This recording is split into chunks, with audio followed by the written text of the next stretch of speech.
बिस्मिल्लाहिर्रहमानिर्रहीम। अस्सलामुअलैकुम वरहमतुल्लाहि वबरकातुहू। तिलावत कुरान की फ़ज़ीलत।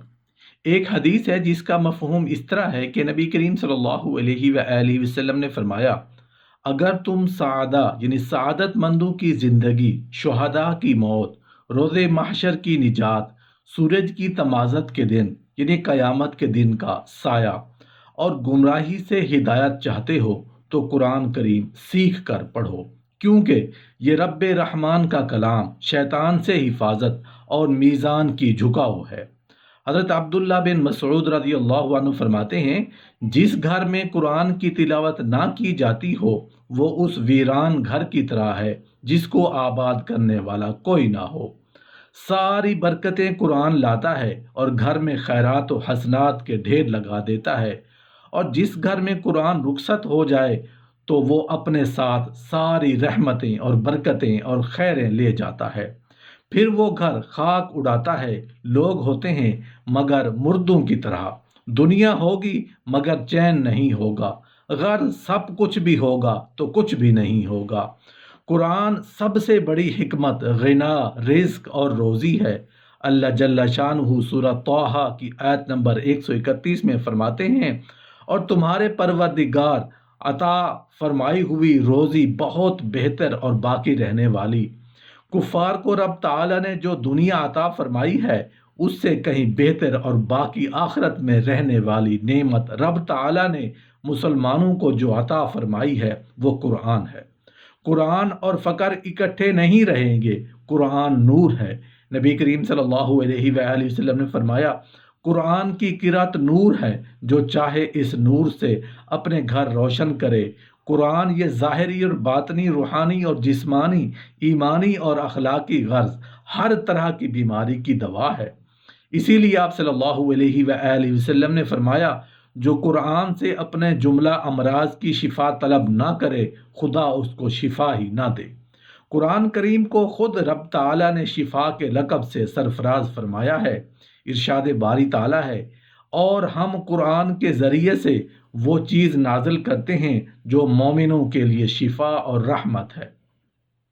दूसरी जगह इरशाद है, कह दो कि जो ईमान लाते हैं उनके लिए ये हिदायत और शिफा है। कुरान करीम का अमराज बातना, कुफ्र व शिर्क, किब्र व हसद, हर्स व तमा वगैरह से शिफा होना तो है ही, ज़ाहिरी और जिस्मानी अमराज से शुआ होना भी शामिल है। जैसा कि मुशाहिदा के बहुत से जिस्मानी अमराज का इलाज कुरानी दुआओं से होता है और कामयाब होता है। हामिलीन कुरान को रहमत रब्बानी ढांप लेती है और उसके सीखने वाले गोया नूर इलाही के ओढ़ने वाले हैं।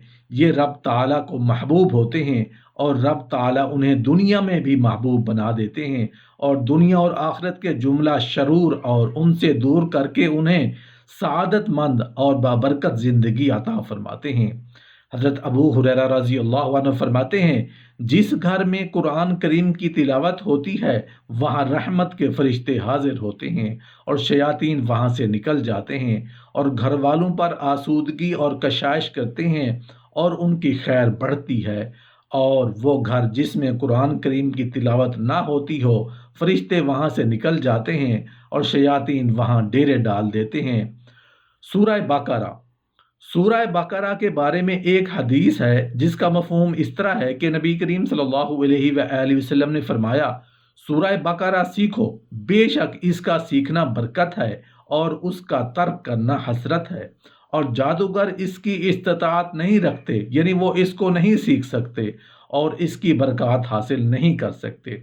एक दूसरी रिवायत में है कि आप सल्लल्लाहु अलैहि वसल्लम ने फरमाया, दो खूबसूरत नूरानी चीज़ों यानी सूरह बकरा और सूरह आले इमरान को सीखो कि उनका सीखना बरकत और उनका तर्क करना हसरत है, और जादूगर उनको हरगिज़ नहीं सीख सकेंगे।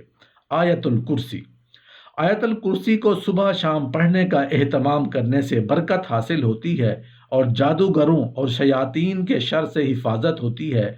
नबी करीम सल्लल्लाहु अलैहि वसल्लम ने फरमाया, जिस घर में आयतुल कुर्सी की तिलावत की जाए, शैतान 3 दिन तक, और एक रिवायत में है कि 30 दिन तक उस घर को छोड़ देता है, और 40 दिन तक कोई जादूगर اور جادوگرنی اس گھر میں داخل نہیں ہوتی۔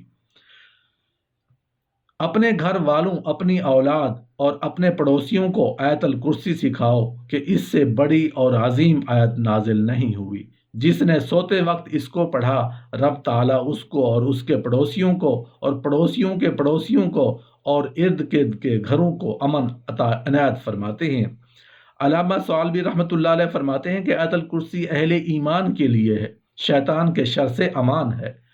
سورہ حمزہ ایک حدیث ہے جس کا مفہوم اس طرح ہے کہ نبی کریم صلی اللہ علیہ وآلہ وسلم نے فرمایا، جس نے اس سورت کو فرض نماز میں پڑھا، رب تعالیٰ اس سے فقر کو دور فرمائیں گے اور اس کے لیے رزق کو کھینچیں گے، اس سے بری موت کو ہٹائیں گے۔ سورہ یاسین، احادیث شریفہ میں سورہ یاسین کو قرآن کا دل کہا گیا ہے۔ جو رضائے الہی سے اس کو پڑھے گا اس کی مغفرت کر دی جائے گی۔ یہ درجات کو بلندی، رحمت و مغفرت کے حصول اور بیماریوں سے شفا نصیب ہونے کا سبب ہے۔ یہ نیری خیر اور برکت ہے۔ مرنے والے کے قریب پڑھی جائے تو اس کو موت کی سختی میں کمی، مریض کے پاس پڑھی جائے تو رب تعالیٰ اس کے مرض کو ہلکا فرما دیتے ہیں۔ یہ خیر کو لاتی ہے اور برائی کو ہٹاتی ہے اور ہر حاجت پوری کرتی ہے، قرضوں کو ہٹاتی ہے، برکتیں لاتی ہے، غرض دین اور دنیا کی ہر سعادت و خوش بختی کو نصیب کرتی ہے۔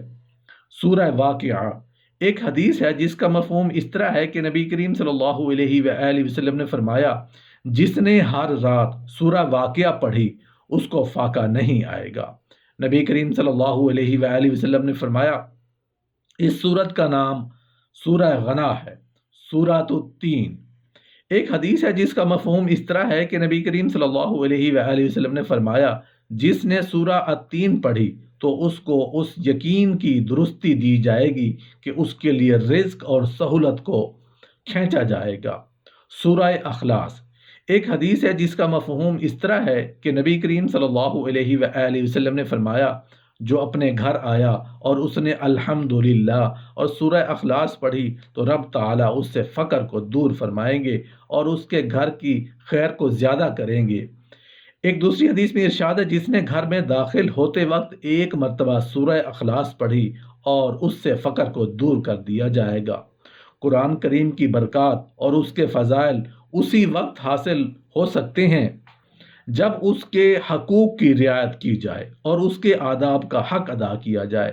قرآن کریم کا سب سے بڑا حق یہ ہے کہ اس کے احکام پر پورے یقین کے ساتھ عمل کیا جائے اور تعمیل ارشاد میں کسی دنیاوی فائدے کی خاطر میں نہ لایا جائے کہ یہ سب فوائد وقتی سرور اور عارضی متاع ہے، یہ معرض زوال اور مقام فناح میں ہے، جبکہ قرآن کریم کی تابع داری کی برکت و ثمرات ابدی اور دائمی ہیں، دنیا میں بھی ان کا مشاہدہ ہوگا اور آخرت میں بھی۔